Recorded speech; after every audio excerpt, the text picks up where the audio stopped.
Hi friends, welcome back to our channel. ഇന്ന് നമ്മൾ നോക്കുന്നത് 7th സ്റ്റാൻഡേർഡിലെ കേരള പാഠാവലിയിലെ വാക്ക് എന്ന ചാപ്റ്ററിൻ്റെ എക്സ്പ്ലനേഷനും അതുപോലെ തന്നെ ഈ ചാപ്റ്ററുമായി ബന്ധപ്പെട്ട പ്രവർത്തനങ്ങളുമാണ്. ഓക്കെ, നമുക്ക് ഫസ്റ്റ് വായിച്ച് നോക്കാം. വാമൊഴി, വരമൊഴി, തിരമൊഴി. വാക്കിൻ്റെ വിവിധ രൂപങ്ങൾ. വാക്കുകൾ ഭാഷയ്ക്ക് കരുത്തും വൈവിധ്യവും നൽകുന്നു. വാക്ക്. ആരാ ആ ആനപ്പുറത്ത് പോണത്? ഒന്നിറങ്ങി ഇത്രടം വരിക. ആനപ്പുറത്ത് പോകുന്ന ആൾ ഇറങ്ങിച്ചെന്നപ്പോൾ നമ്പൂതിരി ചോദിച്ചു, അസാരം ചുണ്ണാമ്പുണ്ടോ എടുക്കാൻ? നോൻ. ഇല്ലത്തുനിന്ന് പുറപ്പെടുമ്പോൾ ചുണ്ണാമ്പിൻ്റെ കാര്യങ്ങളാണ് അന്താളിച്ചു. ആനക്കാരനും കലശലായ കോപമുണ്ടായെങ്കിലും നമ്പൂതിരിക്ക് ചുണ്ണാമ്പ് കൊടുത്തു. എന്നിട്ട് വീണ്ടും ആനപ്പുറത്ത് കയറി പോവുകയും ചെയ്തു. സംശയായില്ലോ, ചോദിക്കാർന്നു, ചോദിച്ചളയാം. നമ്പൂതിരിയുടെ ശങ്ക തീർത്തപ്പോഴേക്കും ആന കുറച്ചകലെ എത്തിക്കഴിഞ്ഞിരുന്നു. അതിനാൽ ആനയുടെ പിന്നാലെ ആനക്കാര ആനക്കാര എന്ന് ഉച്ചത്തിൽ വിളിച്ചുകൊണ്ട് ഓടിച്ചെന്നു. ഇതെന്തുപദ്രവമെന്ന് പിറുപിറുത്തുകൊണ്ട് ആനക്കാരൻ ആനപ്പുറത്തിരുന്നു കൊണ്ട് തന്നെ ഒന്ന് തിരിഞ്ഞു നോക്കി. ആനക്കാരാ, ആനങ്ങട് തരുമോ? തിരുമേനിക്കെന്താ പ്രാന്തുണ്ടോ എന്ന് ആനക്കാരൻ ഇങ്ങോട്ട് ചോദിക്കാൻ തുടങ്ങുന്നതിന് മുമ്പ് തന്നെ നമ്പൂതിരി വീണ്ടും പറഞ്ഞു, അല്ല, വിഷമാണെങ്കിൽ വേണ്ടേനും. ചുണ്ണാമ്പ് ചോദിച്ചപ്പോൾ ഒരു മടിയും കൂടാണ്ടേ തന്നു. ആ നിലയ്ക്ക് ആനയെ ചോദിച്ചാലും തരയിരിക്കുന്ന ഒരു തോന്നല്. സംശയം വെച്ചുകൊണ്ടിരിക്കലോ, ഒരു വാക്കല്ലേ ചിലവാക്കണ്ടോ? കിട്ടണമെങ്കിൽ ഒരു ആന കിട്ടുകയും ചെയ്യും. എന്നിട്ട് ചോദിക്കേ. എൻ്റെ മുഖം കണ്ടപ്പോൾ നിശ്ചയമായി കിട്ടില്ലാതെ. ഇനി നിനക്ക് പോവാം.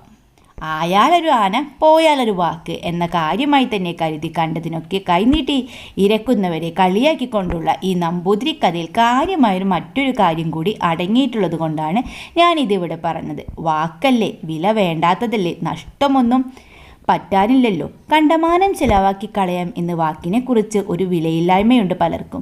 അത് ശരിയല്ല. വാക്കിനുള്ള അത്ര വില മറ്റൊന്നിനുമില്ല. മാത്രമല്ല, മറ്റുള്ള എല്ലാറ്റിനെയും വിലയുള്ളതാക്കുന്നതും വിലയില്ലാത്തതാക്കുന്നതും വാക്കാണ്. അതിനാൽ വിലയില്ലാതെ വേണ്ടാത്തിടത്ത് വിളമ്പാനുള്ളതല്ല വാക്ക്. 1000 നേടാനും 1000 നശിക്കാനും വാക്കൊന്നു മതി. അതിനാൽ ആക്കം നോക്കി തൂക്കി നോക്കി വേണം വാക്കുപയോഗിക്കാൻ. നാക്കുണ്ടെങ്കിൽ തൂക്കുകയില്ല എന്നു തന്നെയല്ലേ നാക്കുള്ളവന് നാട്ടിൽ പാതി കിട്ടുകയും ചെയ്യും. മാത്രമോ, നാക്കിനെ വെന്നാലെല്ലാം വെല്ലാം. നാക്കുകൊണ്ടാണ് ആളുകൾ ആളുകളെ തൂക്കി നോക്കുന്നത്. അതിനാൽ സമയം നോക്കി, സന്ദർഭം നോക്കി, ചോദിക്കുന്നവനെ നോക്കി, കേൾക്കുന്നവനെ നോക്കി വേണം പറയുന്നവൻ പറയാൻ. പറഞ്ഞ വാക്ക് പിന്നെ ആന വലിച്ചാലും പോരില്ല. അതിനാൽ പിൻവലിക്കേണ്ടി വരാത്ത വാക്കേ പറയാവൂ. എറിഞ്ഞ കല്ലും പറഞ്ഞ വാക്കും ഒരുപോലെയാണ്. രണ്ടും ലക്ഷ്യത്തിലല്ലെങ്കിൽ എവിടെയെങ്കിലും എങ്ങനെയെങ്കിലും ചെന്നുകൊള്ളും നിശ്ചയം. ഞാൻ പറഞ്ഞത് തനിക്ക് പിടിച്ചില്ലെങ്കിൽ ഇങ്ങോട്ട് മടക്കിയെടുത്തു എന്ന് പലരും പറയാറുള്ളതിൽ നിന്ന് തന്നെ വാക്കിൻ്റെ ഈ സ്വഭാവം വ്യക്തമാണല്ലോ. നാക്കിൽ നിന്ന് വന്ന വാക്ക് നിഷ്ഫലമാവുകയില്ല ഒരിക്കലും ഒരാളുടെയും. വാക്കാണെങ്കിൽ നോക്കു ദൂരെ, അത്രയ്ക്കുണ്ട് വാക്കിൻ്റെ ഊക്ക്. നിഗ്രഹാനുഗ്രഹ ശക്തിയുള്ളതാണ് വാക്ക്. താപസന്മാരുടേത് മാത്രമല്ല, താമസന്മാരുടെയും. താപസന്മാരുടെ വാക്ക് മറ്റുള്ളവരെ നിഗ്രഹിക്കുന്നു, അനുഗ്രഹിക്കുന്നു. താമസന്മാരുടേത് അവരെ തന്നെ നിഗ്രഹിക്കുന്നു.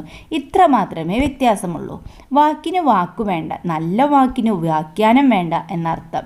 മറ്റൊരർത്ഥം കൂടിയുണ്ട്. മഹാന്മാരുടെ വാക്ക് പറഞ്ഞു പരത്താതെ തന്നെ വേണ്ട ദിക്കിലെല്ലാം വേണ്ടത്ര വേഗത്തിൽ വേണ്ടത്ര കാലം പ്രചരിച്ചു കൊള്ളും. 1000 വാക്കിന് അരച്ചെത്ത് എന്ന് പറയാറുണ്ട്. അത് വായാടികളുടെ വെറും വാക്കുകളെക്കുറിച്ചുള്ള ചൊല്ലാണ്. അത്തരക്കാരുടെ 1000 വാക്ക് ഒരൽപ്പം പോലും തൂങ്ങില്ല. വാഗ്മിയുടെ വാക്കിന് ഈ പഴഞ്ചൊല്ലും ബാധകമല്ല. ആളുവില, കല്ലുവില, അതുതന്നെയാണ് വാക്കിൻ്റെയും നില. നാക്കുവില, വാക്കുവില.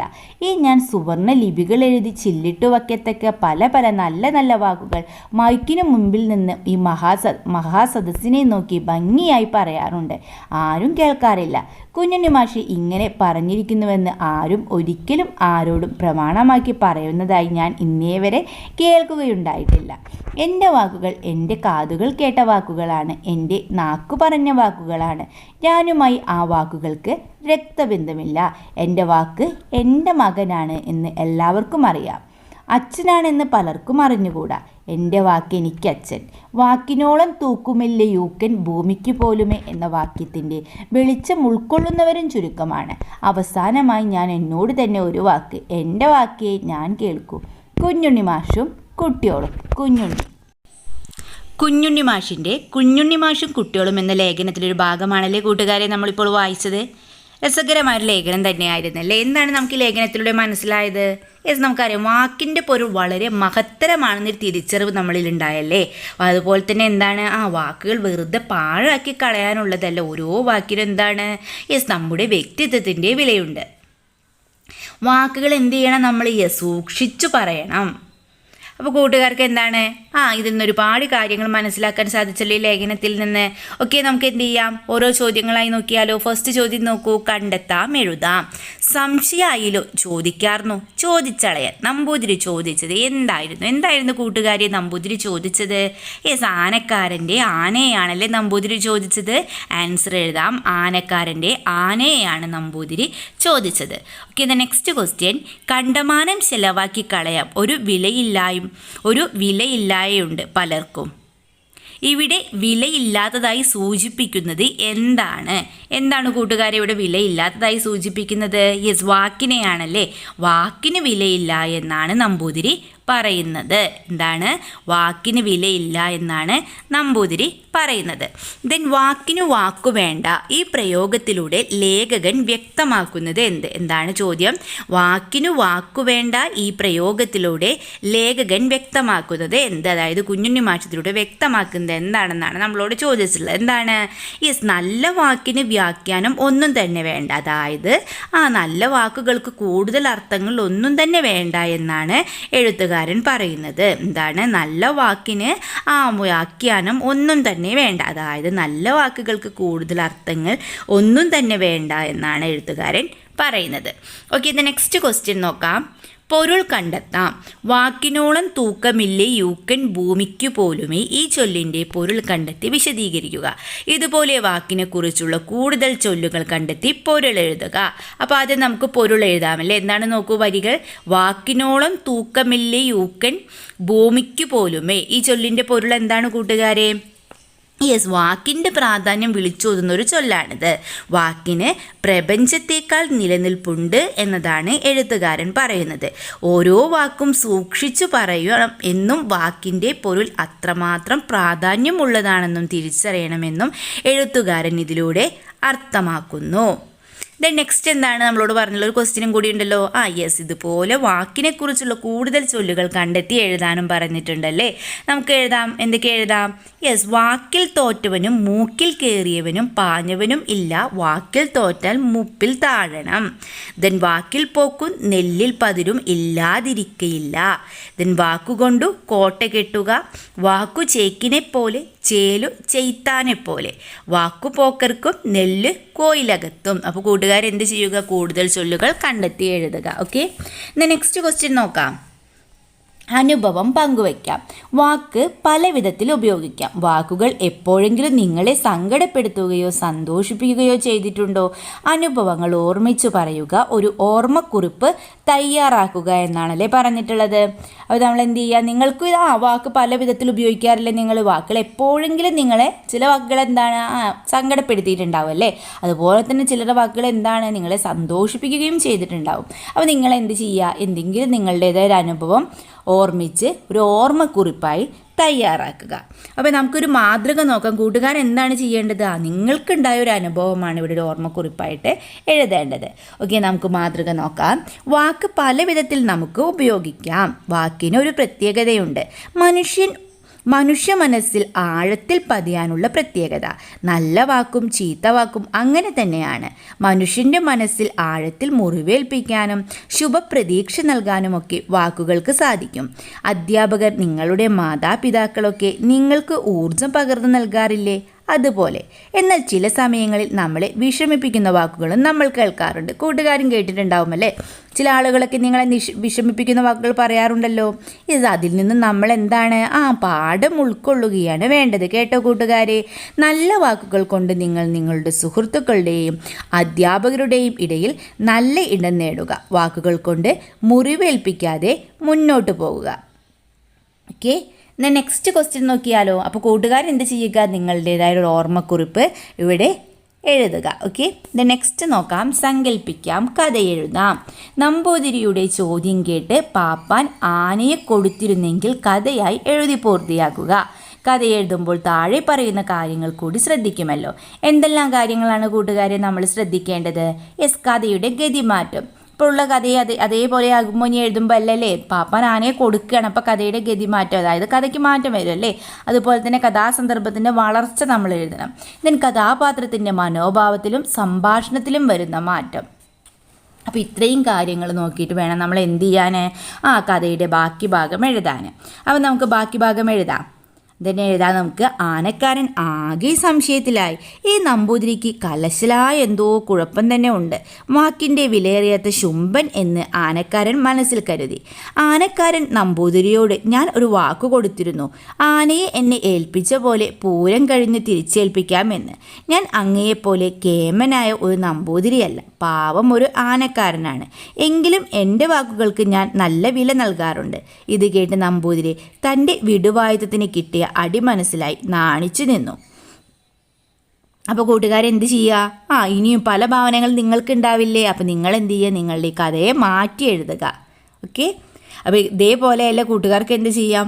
കഥ മാറ്റി വളരെ രസകരമായിട്ട് ഈ കഥ ഭാഗം എഴുതാവുന്നതാണ്. ഓക്കെ, ഇത് നെക്സ്റ്റ് ക്വസ്റ്റ്യൻ എന്താണ്? കാർട്ടൂൺ വരയ്ക്കാമെന്നുള്ളതാണല്ലേ. ആനയെ നമ്പൂതിരിക്ക് കിട്ടിയെന്ന് കരുതുക, തുടർന്നുള്ള സന്ദർഭങ്ങൾ സങ്കല്പിച്ച് കാർട്ടൂൺ വരയ്ക്കുക. കാർട്ടൂൺ വരയ്ക്കാനാണല്ലേ പറഞ്ഞിട്ടുള്ളത് കൂട്ടുകാരെ. ആനയെ നമ്പൂതിരിക്ക് കിട്ടിയെന്ന് കരുതുക, തുടർന്നുള്ള സന്ദർഭങ്ങൾ സങ്കല്പിച്ച് കാർട്ടൂൺ വരയ്ക്കുക. അപ്പോൾ കൂട്ടുകാരെന്ത് ചെയ്യുക? നിങ്ങളുടേതായ ഒരു ഭാവനയ്ക്ക് അനുസരിച്ച് കൂട്ടുകാർക്ക് എന്ത് ചെയ്യാം? കാർട്ടൂൺ വരയ്ക്കാവുന്നതാണ്. ഓക്കെ, ദെൻ പ്രഭാഷണം തയ്യാറാക്കാം. ഏറെ ശക്തിയുള്ള വാക്കുകൾ മൂലം സമൂഹത്തിൽ നിന്ന് വിവാദങ്ങളും ഉണ്ടാകാറുണ്ട്. വാക്കെൻ്റെ അമ്മയും അച്ഛനുമാകുന്നു, വാക്കിൽ വിരൽ തൂങ്ങിയല്ലോ നടക്കുന്നു. യൂണിറ്റിൻ്റെ തുടക്കത്തിൽ നൽകിയിട്ടുള്ള ഈ കാവ്യഭാഗത്തിൻ്റെ ആശയം ചർച്ച ചെയ്യുക. സമകാലിക സാമൂഹിക വിഷയങ്ങളെ കൂടി മനസ്സിലാക്കി കാവ്യഭാഗത്തെ ആശയവും ഉൾക്കൊണ്ട് വാക്കിൻ്റെ കരുത്ത് എന്ന വിഷയത്തിൽ പ്രഭാഷണം തയ്യാറാക്കി അവതരിപ്പിക്കുക. അപ്പോൾ നമ്മളോട് എന്താ പറഞ്ഞിട്ടുള്ളത്? പ്രഭാഷണം തയ്യാറാക്കാനാണല്ലേ. ഓക്കെ, നമുക്ക് എഴുതാം. വാക്കെന്നത് വളരെ മനോഹരമായ കാഴ്ചപ്പാടാണ്. വാക്കുകൾ കൊണ്ടൊരു മനുഷ്യന് ലഭിക്കുന്ന ഊർജം വളരെ വലുതാണ്. നല്ല ഒരു വാക്കിൽ നിന്നും സമൂഹത്തിന് ലഭിക്കുന്നത് കുറേ നന്മകൾ നിറഞ്ഞു കുറച്ചു മനുഷ്യരെയാണ്. നല്ല വാക്കുകൾ കേൾക്കുവാനും പറയുവാനും കഴിയുന്നതും നല്ല വാക്കുകൾ അനുസരിക്കാൻ കഴിയുന്നതും ഒരു മനുഷ്യൻ്റെ അനുഗ്രഹമായാണ് നാം കരുതേണ്ടത്. വാക്കിൻ്റെ അമ്മയും അച്ഛനും ആകുന്നു എന്ന് എഴുത്തുകാരൻ പറയുമ്പോൾ നന്മയും തിന്മയും നമ്മെ വേർതിരിക്കുന്നത് നമ്മുടെ മാതാപിതാക്കളാണ്. അതുകൊണ്ടാണ് വാക്ക് അച്ഛനും അമ്മയും ആകുന്നു എന്ന് പറയുന്നത്. അച്ഛനെയും അമ്മയെയും പോലെ വാക്കുകൾ കരുതണം എന്ന് പറയുന്നത് വാക്കുകൾ സൂക്ഷിച്ച് ഉപയോഗിക്കുന്നതിൻ്റെ ആവശ്യകത തിരിച്ചറിയുന്നതിനുമാണ്. ഒരാൾക്ക് ജീവിതത്തിലേക്ക് കടന്നു വരാനും ജീവിതത്തിൽ നല്ല പാഠങ്ങൾ ഉൾക്കൊള്ളാനും ഒരു നല്ല വാക്കിലൂടെ സാധ്യമാകും. അതുപോലെ തന്നെ ജീവിതം കൈവിട്ടു പോകുന്നതിനും ചില വാക്കുകൾ മതി. നമ്മുടെ വ്യക്തിത്വം ഓരോ വാക്കിലും പ്രകടമാണ്. നല്ല ഭാഷ നല്ല സംസ്കാരം കൂടിയായി മാറുന്നത് അങ്ങനെയാണ്. അപ്പോൾ കൂട്ടുകാരും എന്ത് ചെയ്യുക? ഇതുപോലൊരു പ്രഭാഷണം തയ്യാറാക്കുക. ഓക്കെ, ദ നെക്സ്റ്റ് ക്വസ്റ്റ്യൻ എന്താണ്? കണ്ടെത്താം, വ്യാഖ്യാനിക്കാം. അല്ലേ, വ്യാഖ്യാനിക്കാം. ശൈലി പമ്പനം ചുറ്റിക്കുക. വ്യാഖ്യാനം എന്താണ്? അതിയായി വിഷമിപ്പിക്കുക. നെക്സ്റ്റ് കൊടുത്തുള്ള പഴഞ്ചൊല്ലാണ് അല്ലേ, വേണമെങ്കിൽ ചക്ക വേരിലും കായ്ക്കും. അപ്പോൾ അതിൻ്റെ വ്യാഖ്യാനം എന്താണ്? അസാധ്യമായിട്ടൊന്നുമില്ല. നമ്മളോട് എന്താ പറഞ്ഞിട്ടുള്ളത്? കൂടുതൽ ശൈലികളും പഴഞ്ചൊല്ലുകളും ശേഖരിച്ച് വ്യാഖ്യാനങ്ങൾ എഴുതുക. വ്യാഖ്യാനങ്ങൾ എഴുതാനാണല്ലേ പറഞ്ഞിട്ടുള്ളത്. ഓക്കെ, ഫസ്റ്റ് വൺ നമുക്ക് എഴുതാം അക്കരപ്പച്ച. അപ്പോൾ വ്യാഖ്യാനം എന്താണ്? മിഥ്യാഭ്രമമാണല്ലേ. ദെൻ ആകാശക്കോട്ട മനോരാജ്യമാണ് വ്യാഖ്യാനം എന്ന് പറയുന്നത്. മനോരാജ്യം. ദെൻ എണ്ണിച്ചുട്ട അപ്പം പരിമിത വസ്തു. ദെൻ നെക്സ്റ്റ് നമുക്ക് പഴഞ്ചൊല്ലുകൾ നോക്കാം. അംഗവും കാണാം താളിയും മുടിക്കാം. അപ്പോൾ അതിൻ്റെ വ്യാഖ്യാനം എന്താണ്? രണ്ടു കാര്യങ്ങൾ ഒരുമിച്ച് ചെയ്യാം. ദെൻ അപ്പം തിന്നണോ കുഴി എണ്ണണോ? അപ്പോൾ എന്താണ് അതിൻ്റെ അർത്ഥം? എന്ത് കാര്യം ചെയ്യണമെന്ന് ചെയ്യണം എന്ന സംശയമാണല്ലേ. അത് അപ്പം തിന്നണോ കുഴി എണ്ണണോ, അതായത് എന്ത് കാര്യം ചെയ്യണമെന്ന സംശയം. ദെൻ അമ്മയ്ക്കു പ്രാണവേദന മകൾക്കു വീണവായന. എന്താണ് ഇത് അർത്ഥമാക്കുന്നത്? ഒരാൾ തീവ്രമായൊരവസ്ഥയിൽ നിൽക്കുമ്പോൾ അത് ഉൾക്കൊള്ളാതെ മറ്റെന്തെങ്കിലും ചെയ്യുന്നതിനാണല്ലേ പറയുന്നത്. അപ്പോൾ കൂട്ടുകാരെന്ത് ചെയ്യുക? കൂടുതൽ ശൈലികളും പഴഞ്ചൊല്ലുകളും കണ്ടെത്തി അതിൻ്റെ വ്യാഖ്യാനങ്ങളും എഴുതുക. ഓക്കെ, ദ നെക്സ്റ്റ് ക്വസ്റ്റ്യൻ എന്താണ്? ഞാൻ ഇങ്ങനെ പറയും. ഈ പാഠഭാഗത്തുള്ള കഥാപാത്രങ്ങൾ സംഭാഷണത്തിൽ ഉപയോഗിക്കുന്ന ഭാഷ കണ്ടല്ലോ. ഇത് നിങ്ങളുടെ നാട്ടിൽ എങ്ങനെ പറയും? ഇത്തരം പ്രയോഗങ്ങൾ എഴുതി പദച്ചങ്ങല പൂർത്തിയാക്കൂ. അപ്പം നിങ്ങളുടെ നാട്ടിൽ ഇത് എങ്ങനെയാണെന്നാണ് നിങ്ങൾ എഴുതേണ്ടത്. ഓക്കെ, ഇത്രടം വരിക, ഈടവ, ഇങ്ങട്ടായു, ചോദിക്കാർന്നോ. അപ്പം നമ്മൾ എങ്ങനെയാണ് ചോദിക്കുക? ചോദിക്കുക, ദെൻ ചോദിക്കുകയാ. പൂവാം, പോകുക, പോകുവോ, പൂവാം, പോകുവോ, ദെൻ പോകുകയോ. അപ്പോൾ നിങ്ങൾ എന്ത് ചെയ്യുക? നിങ്ങളുടെ നാട്ടിൽ എങ്ങനെയാണ് പറയുക വെച്ചാൽ ഇവിടെ എഴുതുക. ഓക്കെ, ദെൻ ഭാഷാഭേദങ്ങൾ തിരിച്ചറിയാം. എല്ലാവരും എല്ലാ നാട്ടിലും സംസാരിക്കുന്നത് ഒരുപോലെയാണോ? വായിച്ചു നോക്കുക. മൂത്താപ്പയുടെ ചില രീതികൾ നല്ല രസമാണ്. ആ വീട്ടിൽ ചെന്ന ദിവസം തന്നെ ഫോൺ ചൂണ്ടിക്കാട്ടി എന്നോട് ചോദിച്ചു, ഇതെന്താണെന്നറിയോ എനിക്ക്? ഫോണാണ്. എന്തിനുള്ളതാ? വർത്താനം പറയാൻ. ആർക്ക് വർത്താനം പറയാൻ? ഞാൻ മിണ്ടിയില്ല. മൂപ്പർ വിസ്തരിച്ചു, എനിക്ക് വർത്താനം പറയാൻ. അനക്കല്ല, ഇതിൻ്റെ നമ്പറൊന്നും എൻ്റെ ലോകക്കാർക്ക് കൊടുക്കേണ്ട. ഈ ഫോൺ ഈ ആരെയും അങ്ങോട്ടും വിളിക്കാനും പാടില്ല, പിന്നെ ആരും ഇങ്ങോട്ടും വിളിക്കാൻ പാടില്ല. തിരിഞ്ഞോ? കാരശ്ശേരിയുടെ കിസ്സകൾ MN കാരശ്ശേരി. നെക്സ്റ്റ് നോക്കൂ. ലൂസി കുളി കഴിഞ്ഞ് ബ്രിജിത്തയുടെ അരികിലൂടെ കടന്നുപോയി. ബ്രിജിത്ത വടിയെടുത്ത് അവളെ തടഞ്ഞു നിർത്തി. നീ പിന്നെയും വാസര സോപ്പ് വാങ്ങിയല്ലേരി? ലൂസി ചിരിച്ചു. കാശ് എവിടുന്നുണ്ട്? ലൂസി ചിരിച്ചു. മുട്ട കട്ടുവല്ലേ? ലൂസി ചിരിച്ചു. കോഴിക്കാട്ടൻ, ചാണം, മാട്ടിൻമൂത്രം ഇതിൻ്റെയൊക്കെ നാറ്റം പോവാൻ ലൂസി പിന്നെ എന്തുട്ടാ ചെയ്യുക? മാറ്റാത്തി സാറാ ജോസഫിൻ്റെ മാറ്റാത്തി എന്ന ലേഖനത്തിലുള്ള ഭാഗമാണല്ലേ. ഈ 2 കഥാഭാഗങ്ങളിലെ സംഭാഷണങ്ങൾ വായിച്ച് പ്രത്യേകതകൾ കണ്ടെത്തുക. മറ്റു സ്ഥലങ്ങളിലെ പ്രാദേശിക ഭാഷാഭേദങ്ങൾ കൂടി മനസ്സിലാക്കി മലയാള ഭാഷയിലെ ഭാഷാഭേദങ്ങൾ എന്ന വിഷയത്തിൽ ചർച്ച സംഘടിപ്പിക്കാനാണല്ലേ പറഞ്ഞിട്ടുള്ളത്. നമുക്കറിയാം, നാം എല്ലാവരും സംസാരിക്കുന്ന ഭാഷ ഏതാണ്? മലയാളമാണ്. പക്ഷെ നമ്മുടെ നാടിനനുസരിച്ചിട്ട് എന്താണ്? എല്ലാ നാട്ടിലും ഒരേ പോലെയാണോ സംസാരിക്കുന്നത്? എല്ലാ നാടിനനുസരിച്ച്, അതുപോലെ തന്നെ പ്രദേശത്തിനനുസരിച്ച് എന്താണ് നമ്മുടെ സംസാര രീതിയിൽ എന്തുണ്ട്? വ്യത്യാസമുണ്ടാകും. പ്രാദേശിക ഭാഷ എന്നാൽ എന്താണ് നാം അതിനെ പറയുന്നത്? പ്രാദേശിക ഭാഷയനുസരിച്ച് നമ്മുടെ വാക്കുകൾക്കും അർത്ഥവ്യത്യാസം ഉണ്ടാകും. അതായത് 1000 മലയാളിക്ക് 1000 മലയാളം ഉണ്ടാകും അല്ലേ. അതായത് നമ്മൾ പറയുന്നത് അതുപോലെ തന്നെ ആകില്ല നമ്മുടെ മറ്റു നാട്ടിൽ പറയുന്നത് അല്ലേ. പ്രാദേശികമായ മാറ്റങ്ങൾ, എല്ലാ മാറ്റങ്ങളും എന്തിനുണ്ട്? ഭാഷയ്ക്കുണ്ട്. അപ്പോൾ കൂട്ടുകാർ എന്ത് ചെയ്യുക? നിങ്ങളുടെ ക്ലാസ്സിൽ ഈ വിഷയത്തിൽ എന്ത് ചെയ്യുക? ഒരു ചർച്ച സംഘടിപ്പിക്കുക. ദെൻ ഫലിത പരിഹാസങ്ങൾ കണ്ടെത്താം. ചുണ്ണാമ്പ് ചോദിച്ചപ്പോൾ ഒരു മടിയും കൂടാണ്ടേ തന്നു. ആ നിലയ്ക്ക് ആനയെ ചോദിച്ചാലും തരയിരിക്കുന്ന ഒരു തോന്നല്. സന്ദർഭോചിതമായി വാക്ക് പ്രയോഗിക്കുമ്പോഴാണ് ഫലിതവും പരിഹാസവും ഭാഷയിൽ ഉടലെടുക്കുന്നത്. ഇത്തരം ഒട്ടേറെ സന്ദർഭങ്ങൾ പാഠഭാഗത്തുണ്ടല്ലോ. കണ്ടെത്തി പട്ടികപ്പെടുത്തുക. വായിക്കാം, എഴുതി നോക്കാം അല്ലേ. അപ്പം ഫലിത പരിഹാസങ്ങൾ കണ്ടെത്താനാണ് നമ്മളോട് പറഞ്ഞിട്ടുള്ളത്. അപ്പം നമുക്ക് കൂടുതൽ സന്ദർഭങ്ങൾ കണ്ടെത്തി എഴുതാമല്ലോ. ഏതൊക്കെ എഴുതാം? ആരാ ആ ആനപ്പുറത്ത് പോണത്? ഒന്നിറങ്ങി ഇത്രടം വരിക. ആനപ്പുറത്ത് പോകുന്ന ആൾ ഇറങ്ങി ചെന്നപ്പോൾ നമ്പൂതിരി ചോദിച്ചു. നെക്സ്റ്റ് നമുക്ക് ഏതെഴുതാം? സാരൻ ചുണ്ണാമ്പുണ്ടോ എടുക്കാൻ? ഇല്ലത്ത് പുറപ്പെടുമ്പോൾ ചുണ്ണാമ്പിൻ്റെ കാര്യങ്ങൾ അന്താളിച്ച് നമ്പൂതിരിയുടെ ശങ്ക തീർന്നപ്പോഴേക്കും ആന കുറച്ചകലെ എത്തിക്കഴിഞ്ഞിരുന്നു. അതിനാൽ ആനയുടെ പിന്നാലെ ആനക്കാര എന്ന് ഉച്ചത്തിൽ വിളിച്ചുകൊണ്ട് ഓടിച്ചെന്നു. എന്തുപദ്രവമെന്ന് പെറുപുറത്തുകൊണ്ട് ആനക്കാരൻ ആനപ്പുറത്തിരുന്നു കൊണ്ട് തന്നെ ഒന്ന് തിരിഞ്ഞു നോക്കി. അപ്പോൾ കൂട്ടുകാരെ എന്ത് ചെയ്യുക? കൂടുതൽ ഫലിതങ്ങൾ ഇതുപോലെ നമ്മൾ വായിച്ച പാഠഭാഗത്തുണ്ടല്ലോ, ഇതിൽ നിന്നെടുത്ത് എഴുതുക. ഓക്കെ, ദെൻ വായിക്കാം, എഴുതി നോക്കാം. കിണറ്റിൻ കരയിലെ കുട്ടി. വടക്കുംപുറത്തെ അടുക്കളയരികിലെ ചെമ്പരത്തിക്കാടുകൾക്കരികിലെ കിണർ. പടർന്നു പന്തലിച്ചു തുടങ്ങിയ മാവ് കാരുണ്യപൂർവ്വം നീട്ടിയ തണൽ പുതച്ച് ആലസ്യം പൂണ്ടുകിടക്കുന്ന കിണർ.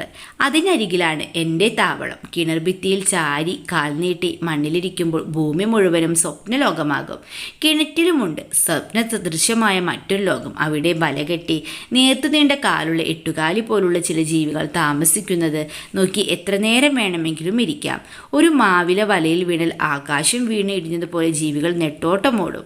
ഒരു മൂലയിൽ പതുങ്ങിയിരിക്കും. നേരെ മറിച്ച് വീണതൊരു ഈച്ചയാണെങ്കിൽ മഞ്ഞു വീണും വെയിലേറ്റ് തിളങ്ങുന്ന നൂൽവലയിലൂടെ നൃത്തം ചെയ്തു വന്ന് അതിനെ നുണഞ്ഞിറക്കും. വെയിലിന് ഇളം ചൂട് പിടിക്കുന്ന നേരം കിണറ്റിനുള്ളിലേക്ക് മറ്റൊരു കൂട്ടം വിരുന്നുകാർ വരും. തുമ്പികൾ. പോക്കുവെയിലിൻ്റെ നിറത്തിൽ പൂവിതളുകളുടെ ആകൃതിയിൽ അവിടവിടെ കറുത്ത പൊട്ടുകളുള്ള സുതാര്യ ചെറുകളുമായി സുന്ദരി തുമ്പുകൾ. പല വിധാനത്തിൽ ക്രമമില്ലാതെ അവ കിണറ്റിനുള്ളിൽ പറന്നു നടക്കും. പ്രണയപൂർവ്വം ചില ഏടുകൾ. പ്രിയ AS. പടർന്നു പന്തലിച്ചു തുടങ്ങിയ മാവ്, തണൽ പുതച്ച് ആലസ്യം പൂണ്ടുകിടക്കുന്ന കിണർ. എത്ര മനോഹരമായാണ് ഇവിടെ കാഴ്ചകൾ അവതരിപ്പിച്ചിരിക്കുന്നത്. നിങ്ങളും ഇതുപോലെ കാഴ്ചകൾ ആസ്വദിക്കാറില്ലേ? ഓർമ്മയിൽ തങ്ങി നിൽക്കുന്ന ഒരു കാഴ്ച കാവ്യാത്മകമായി എഴുതുക. നമ്മളിപ്പോൾ എഴുതിയത് വായിച്ചല്ലോ. ഇതുപോലെ കൂട്ടുകാർ എന്ത് ചെയ്യണം? കാവ്യാത്മകമായിട്ടാണ് എഴുതേണ്ടത്. ദെൻ ക്ലാസ് തല നവമാധ്യമ ഗ്രൂപ്പിൽ പങ്കുവെക്കാനാണ് പറഞ്ഞിട്ടുള്ളത്. ഇത് കൂട്ടുകാരെന്താണ്? തനിയെ ചെയ്യേണ്ട ഒരു പ്രവർത്തനമാണ്. ഓക്കെ, ദ നെക്സ്റ്റ് ക്വസ്റ്റ്യൻ എന്താണ്? യെസ്, ഇത്രയും ക്വസ്റ്റ്യൻസ് ആണല്ലേ നമുക്കിത് ഈ പാഠഭാഗത്തുള്ളത്. ഓക്കെ, ഇത്രയും ക്വസ്റ്റ്യൻസ് ആയിരുന്നു നമ്മൾ ഈ പാഠഭാഗത്ത് ഡിസ്കസ് ചെയ്തിട്ടുള്ളത്. നിങ്ങൾക്ക് വീഡിയോ യൂസ്ഫുള്ളായി തോന്നുകയാണെങ്കിൽ തീർച്ചയായും ലൈക്ക് ചെയ്യുക, കമൻറ്റ് ചെയ്യുക. ഓക്കെ, നമുക്ക് മറ്റൊരു വീഡിയോയുമായി വീണ്ടും കണ്ടുമുട്ടാം. Okay, by.